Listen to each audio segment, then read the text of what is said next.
No coração do Brasil, o céu azul do Cerrado esconde uma neve invisível. Ela vem de pulverizações aéreas que cobrem plantações de soja, milho e algodão e que muitas vezes passam cerca das fazendas para alcançar escolas, rios e quintais. Em Mato Grosso, estado símbolo do agronegócio nacional, o avanço das commodities agrícolas foi vendido como sinônimo de progresso. Mas junto à prosperidade, veio também um rastro silencioso de doenças, mortes e contaminações. O custo humano de um modelo químico dependente que transformou o solo em um campo de disputa entre o lucro e a vida. Mato Grosso é o maior produtor de grãos do Brasil e, por consequência, um dos maiores consumidores de agrotóxicos do planeta.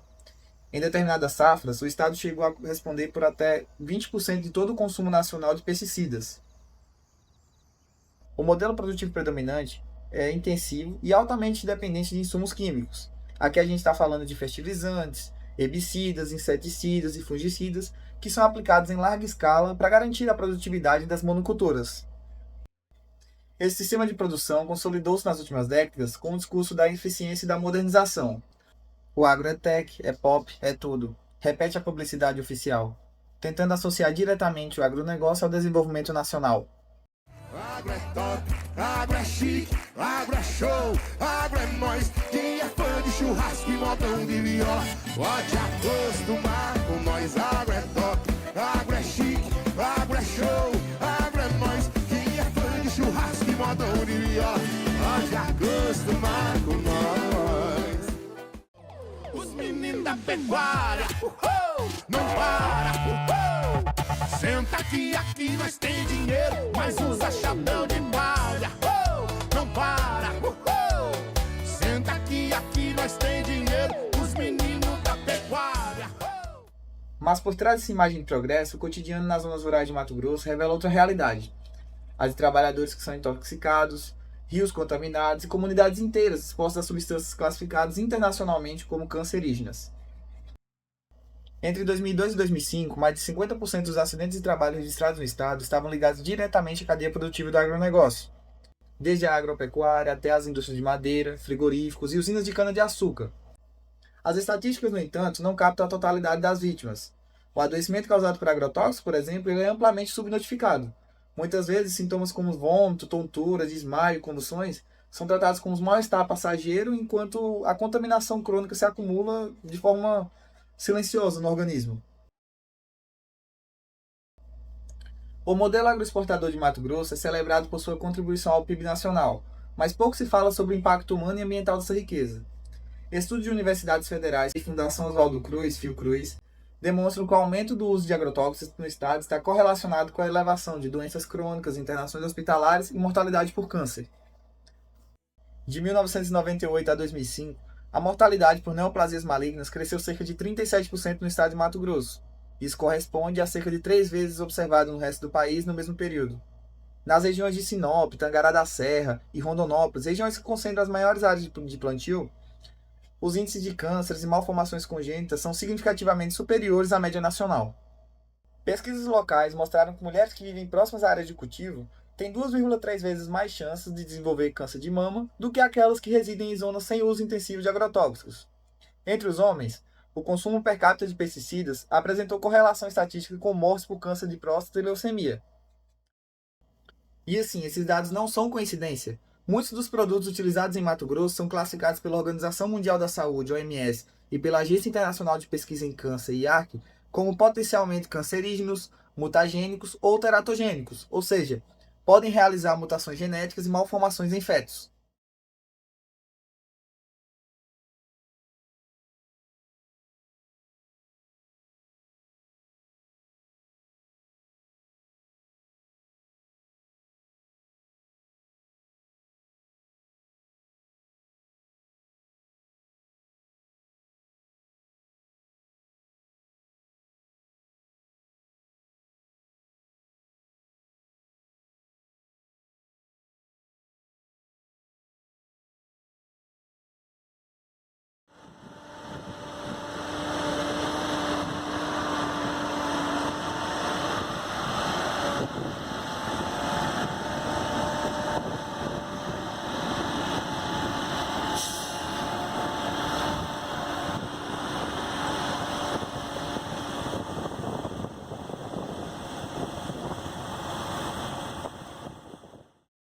A pulverização aérea é uma das práticas mais controversas do agronegócio moderno.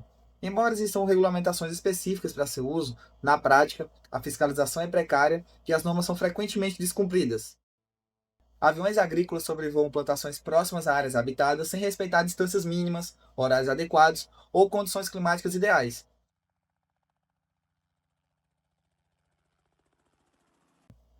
As chamadas derivas, quando o veneno é carregado para fora da área de aplicação, acabam atingindo escolas rurais, comunidades quilombolas, aldeias indígenas e pequenos povoados, contaminando pessoas, animais, hortas e fontes de água. Esses desvios ou erros de alvo são frequentemente considerados pelos fazendeiros e agrônomos como acidentes de aplicação, ou simples derivas. As justificativas mais comuns para tais ocorrências incluem a falta de treinamento técnico dos aplicadores, mudanças repentinas nas condições climáticas, descuido operacional ou algum eventual ato inseguro do pulverizador. Em outras palavras, a responsabilidade é transferida para o trabalhador ou ao clima, como se esses fossem fatores imprevisíveis e inevitáveis. No entanto, estudos da Empresa Brasileira de Pesquisa Agropecuária, Embrapa, revelam que há também uma deriva técnica, que já é inerente à própria tecnologia de pulverização. Ou seja, mesmo nas melhores circunstâncias, a maior parte do veneno não atinge o alvo pretendido, espalhando-se pelo ambiente e ampliando o risco de contaminação difusa e invisível, mas constante, que acaba marcando o cotidiano das regiões agrícolas de Mato Grosso.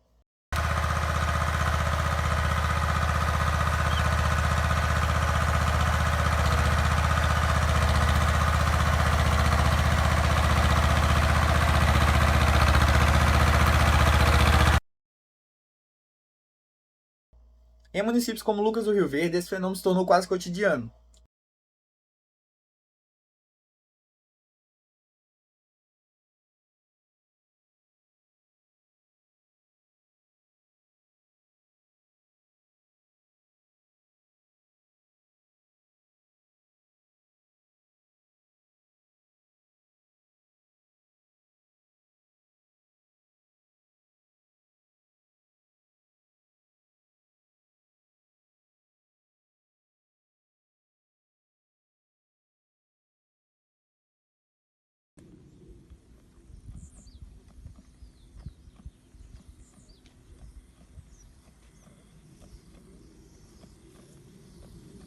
O glifosato, princípio ativo do Roundup, ele é vendido pela Bayer, antiga Monsanto, e classificado pela IARC como provavelmente cancerígeno.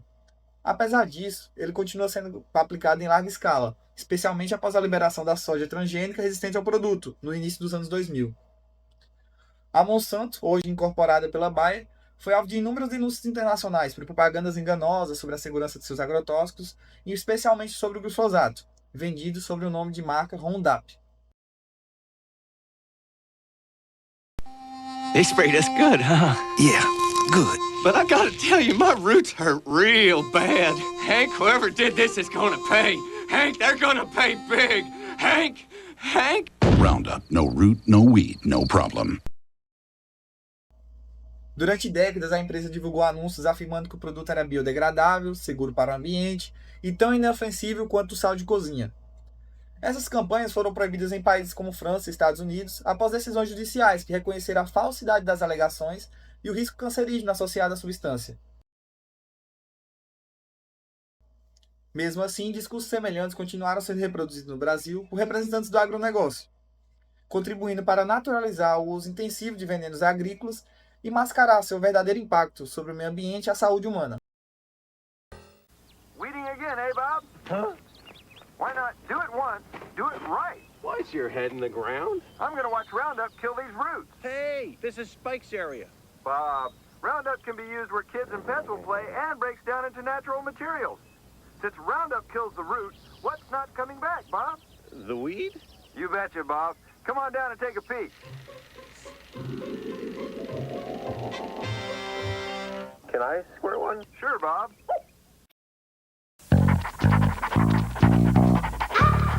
If, like Rex, you detest weeds, here's Roundup, a biodegradable weed killer.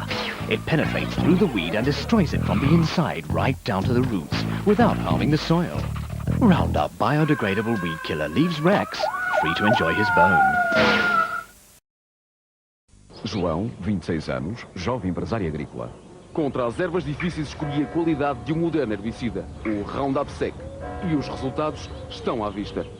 Roundup Sec é cómodo na preparação, é eficaz, protege o homem e o meio ambiente. Roundup Sec, distribuído por Bayer. Proteção das plantas. Ademais, a introdução das sementes geneticamente modificadas criou um ciclo vicioso. As plantas tornaram-se mais resistentes ao herbicida e os agricultores passaram a usar doses cada vez maiores. O resultado disso é uma dependência crescente de insumos químicos e um ambiente cada vez mais contaminado.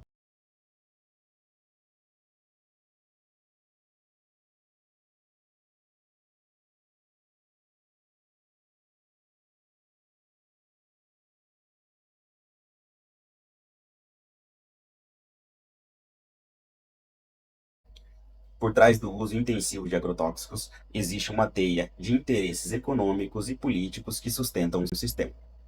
As gigantes transnacionais como Bayer, Monsanto, Syngenta e BASF dominam o mercado global de sementes e pesticidas, operando no Brasil por meio de filiais, consultorias e grupos de lobby. Essas corporações não apenas vendem seus produtos, mas também influenciam diretamente as regras que regulam o setor.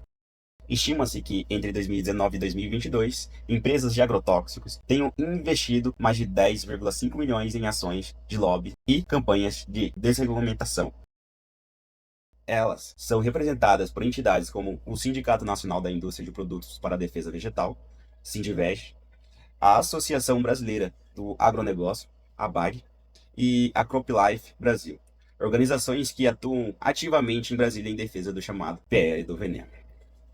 A expressão refere-se ao projeto de lei número 1459/2022, que deu origem à lei número 14.785 de 2023, aprovada sob forte pressão da bancada ruralista. O texto flexibilizou regras de aprovação, uso e comercialização de agrotóxicos no Brasil, transferindo a competência decisória antes compartilhada por 3 órgãos, como o Ministério da Agricultura, Anvisa e IBAMA, exclusivamente para o Ministério da Agricultura e Pecuária, MAPA, historicamente alinhado ao interesse do setor.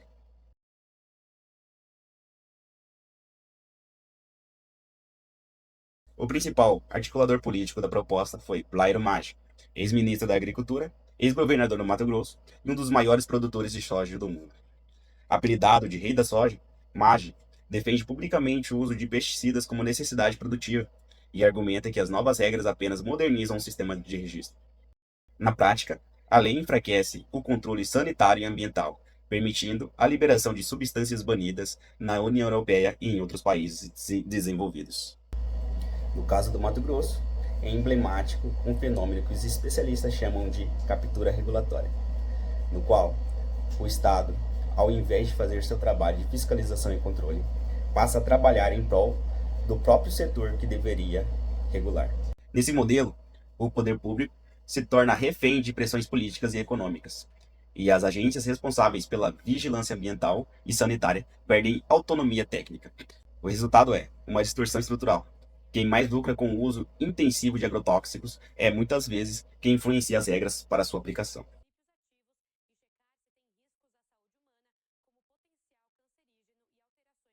A influência do lobby das corporações agroquímicas sobre o poder público é bem documentada. Levantamentos de organização de transparência indicam que, apenas em 2019 e 2021, a multinacional Syngenta manteve 81 reuniões oficiais com representantes do Ministério da Agricultura, sendo a empresa com maior número de encontros registrados no período. Nomes como Bayer, Monsanto, BASF e Corteva também aparecem na lista, com acesso frequente a altos escalões da pasta. Reunião nas quais se discutem registros de novos produtos, flexibilização de normas e estratégias de comunicação de riscos. Enquanto isso, entidades da sociedade civil, universidades e movimentos de trabalhadores rurais raramente são convidados para o mesmo diálogo. Esse desequilíbrio de forças reflete-se na política nacional de agrotóxicos. Nos últimos anos, o Brasil tem batido recordes sucessivos de liberação de novos produtos, muitos deles com substâncias banidas na União Europeia e nos Estados Unidos. Mato Grosso, maior consumidor de pesticidas do país, é o laboratório prático desse modelo. A estrutura estatal de vigilância, tanto ambiental quanto da saúde pública, não acompanha o ritmo da expansão do agronegócio. Agora vamos falar sobre outro risco sério à saúde da população, os agrotóxicos. O Mato Grosso é o maior produtor de soja e milho do país e abriga o maior rebanho de gado do Brasil. E é também o estado que mais consome agrotóxicos. Os problemas que esse consumo traz à população, em especial aos trabalhadores rurais, são retratados no documentário Nuvens de Veneno. Em grande parte dos municípios não há laboratórios capacitados para detectar resíduos de agrotóxicos na água, no solo ou nos alimentos locais. Os testes de rotina são raros e, quando realizados, enfrentam falta de reagentes, de pessoal qualificado e de protocolos padronizados. A vigilância epidemiológica também opera com recursos escassos e sistemas desatualizados, o que faz com que muitos casos de intoxicação aguda ou doenças crônicas relacionadas à exposição química sequer sejam notificados.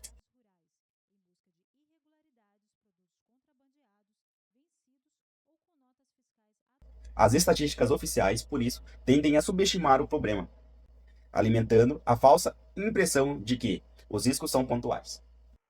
O resultado é o cenário de invisibilidade epidemiológica. Milhares de pessoas, como trabalhadores rurais, comunidades indígenas, assentados e moradores de zonas urbanas próximas às plantações, convivem diariamente com a contaminação sem qualquer acompanhamento médico ou diagnóstico específico. Nos relatórios estaduais, as mortes por câncer e insuficiência respiratória aparecem desvinculadas da exposição ambiental, e os dados de intoxicação raramente avançam além da esfera municipal. O silêncio institucional transforma uma crise de saúde pública em uma tragédia difusa e sem rosto. Em 2021, o Ministério Público Federal abriu uma investigação para apurar possíveis omissões do estado de Mato Grosso na fiscalização de pulverizações aéreas, após denúncias de contaminação de comunidades indígenas no território do Xingu. As denúncias, feitas por organizações socioambientais e lideranças locais, relatavam sintomas de intoxicação em crianças e idosos, mortandades em peixe e destruição de roças tradicionais. Durante a apuração, o Ministério Público constatou que o número de fiscais ambientais em atividades era insuficiente para cobrir sequer 10% do território agrícola do estado, o que, na prática, significa que grande parte das pulverizações ocorrem sem qualquer supervisão efetiva. Essa deficiência estrutural evidencia o paradoxo do modelo agroexportador. Enquanto Mato Grosso movimenta bilhões em exportações e é apresentado como um símbolo do agronegócio moderno e eficiente, sua capacidade de monitorar os impactos dessa produção é mínima. Os órgãos públicos, enfraquecidos por cortes orçamentários e pressões políticas, não conseguem atuar com independência. Muitos técnicos relatam, sob anonimato, dificuldades em aplicar multas ou embargar propriedades de grandes grupos econômicos, por medo de retaliações administrativas ou políticas. Especialistas em políticas ambientais apontam que essa captura não ocorre apenas nos gabinetes de Brasília, mas também nas instâncias estaduais e municipais, onde os laços entre os agentes locais, sindicatos patronais e gestores públicos se confundem. Prefeituras que dependem do agronegócio para arrecadação e geração de emprego têm pouca margem para impor restrições ao setor. Em alguns casos, secretários municipais de agricultura e meio ambiente compartilham funcionários e recursos com cooperativas e associações de produtores. Uma sobreposição que compromete qualquer tentativa de fiscalização autônoma. Assim, Mato Grosso se torna um retrato do Estado enfraquecido diante do poder econômico, onde o discurso de modernização e produtividade mascara uma dependência estrutural de interesses privados. Enquanto as corporações consolidam sua influência nas políticas públicas, a população mais vulnerável segue exposta, invisível e sem voz no debate sobre o futuro de sua própria terra. O impacto do agronegócio em Mato Grosso vai além da saúde. Ele se manifesta também nas condições de trabalho e na desigualdade social. Em 2020 e 2021, o estado registrou 75 casos de trabalho análogo à escravidão, principalmente nas fazendas de soja, algodão e pecuária. As operações de resgate realizadas pela Polícia Federal e pelo Ministério do Trabalho encontraram trabalhadores sem registro, alojados em condições precárias e expostos a agrotóxicos sem equipamentos de proteção adequados. A precarização das relações trabalhistas é parte do mesmo modelo que concentra riqueza e distribui riscos. Enquanto os grandes produtores acumulam lucros recordes, os pequenos produtores eles vão acumular endividamento, falta de acesso ao serviço público e também doenças. A dependência dos agrotóxicos também tem um efeito econômico perverso. Muitos produtores familiares, sem acesso a crédito ou assistência técnica, acabam adotando o mesmo pacote químico das grandes fazendas, reproduzindo o ciclo de contaminação e dependência. A geografia da doença em Mato Grosso acompanha de perto a geografia da produção agrícola. Nas regiões norte e médio-norte do estado, onde o agronegócio avança sobre o cerrado com plantações de soja, milho e algodão, A paisagem da prosperidade econômica se sobrepõe a um mapa silencioso de adoecimento. Municípios como Sorriso, Lucas do Rio Verde, Sinop e Nova Mutum, símbolos da pujança do setor, também lideram os índices de internações e óbitos por câncer e doenças crônicas associados à exposição de agrotóxicos. Pesquisas conduzidas por Vanderlei Pignatti e outros cientistas da Universidade Federal de Mato Grosso vêm documentando há mais de uma década essa correlação alarmante entre o avanço das lavouras e o crescimento das doenças graves.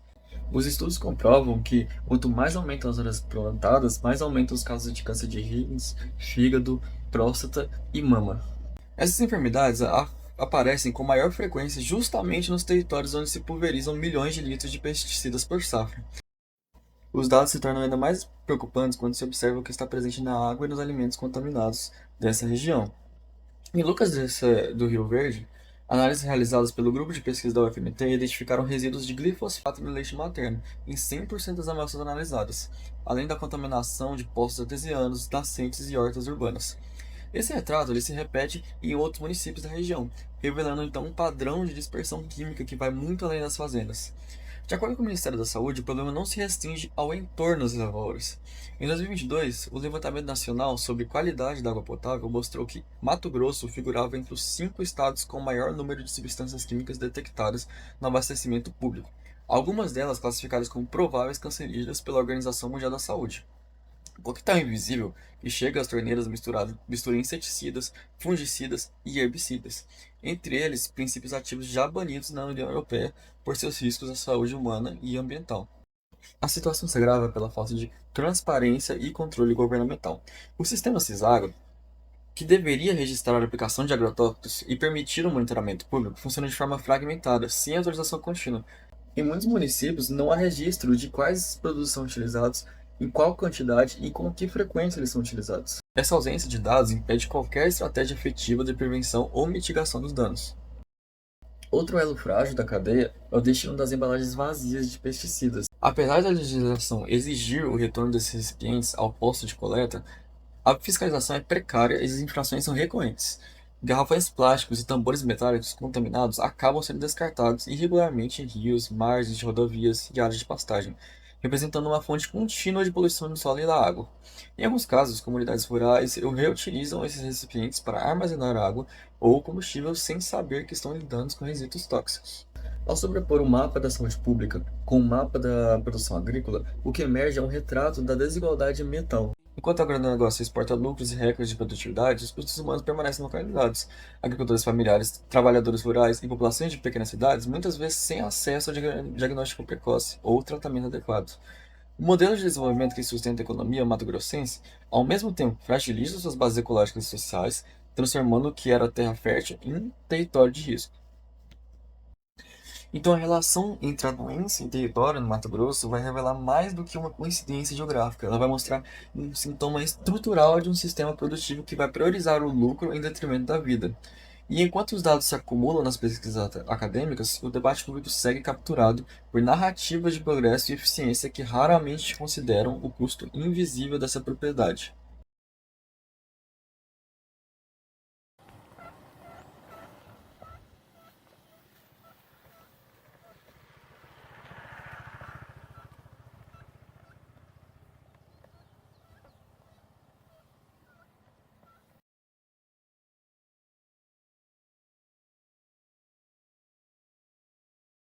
Apesar dos indícios, o discurso dominante nas esferas políticas e empresariais insiste em minimizar o problema. Representantes do agronegócio alegam que os produtos autorizados são seguros e que os casos de intoxicação são isolados. Essa retórica da negação, reforçada por campanhas publicitárias milionárias, tenta dissociar a imagem do agro de qualquer impacto negativo. Nos bastidores, porém, o setor atua para moldar a legislação e enfraquecer os mecanismos de controle. Desde 2019, o Brasil aprovou mais de 2.000 novos registros de agrotóxicos, um recorde histórico. Muitos deles com substâncias proibidas em outros países, mas reintroduzidos em território nacional, com o argumento da inovação tecnológica.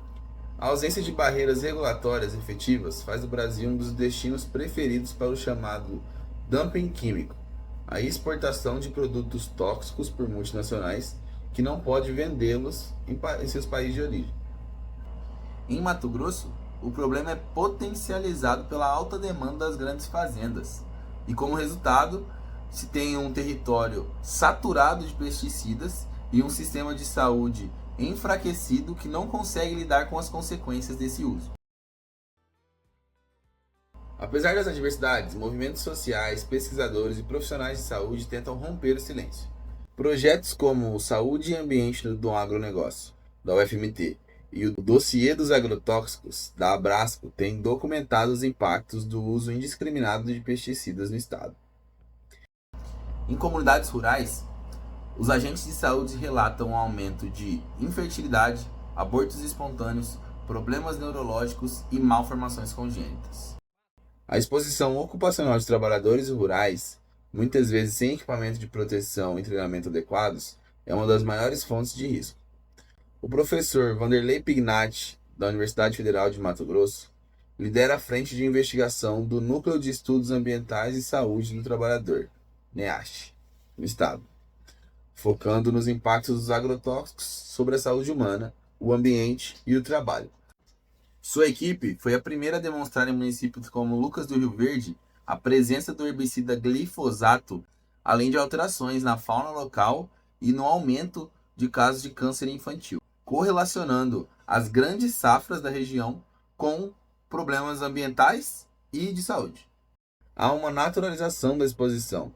O trabalhador aplica veneno todos os dias e acredita que isso faz parte da rotina, afirma uma médica sanitarista da UFMT.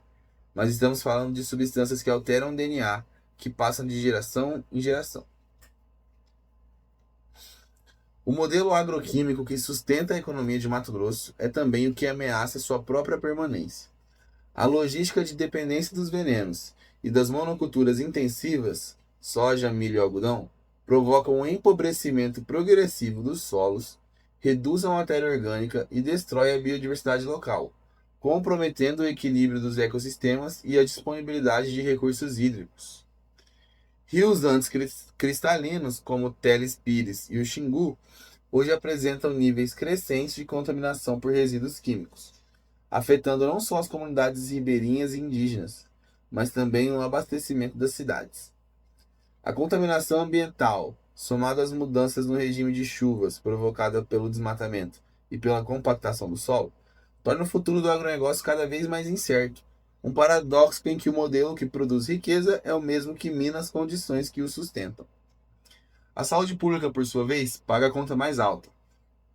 Nos hospitais regionais, o aumento de internações por câncer, doenças respiratórias e distúrbios endócrinos pressionam um sistema já sobrecarregado.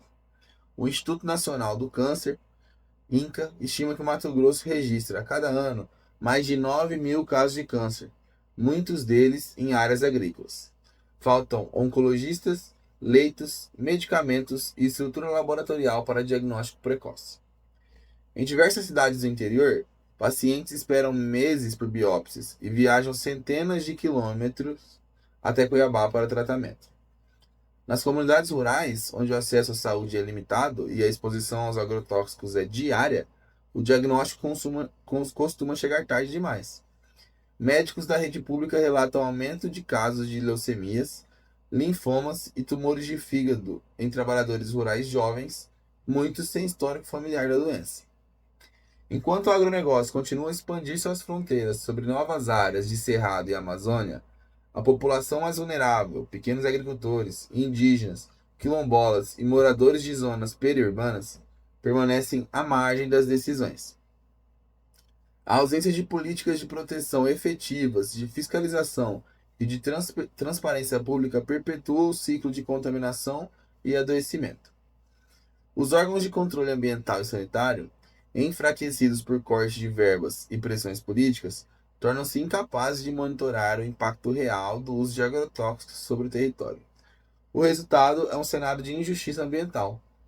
Os lucros se concentram em poucas mãos, enquanto os custos, a contaminação da água, a infertilidade do solo, o câncer e as doenças respiratórias são socializados.